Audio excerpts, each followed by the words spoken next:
Imagine you're working on an important document in Microsoft Word, and suddenly the program crashes or closes unexpectedly.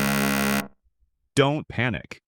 Here's how you can recover your unsaved document easily. First, launch Microsoft Word.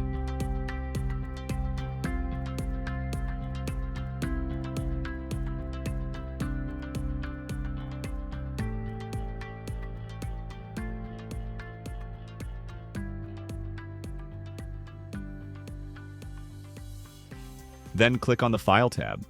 Go to Info and click on Manage Documents. From the drop-down menu, choose Recover Unsaved Documents. A list of unsaved documents will appear as you can see 3 files here in my PC. Find the file you need, open it, and then click the Save As button to store it properly.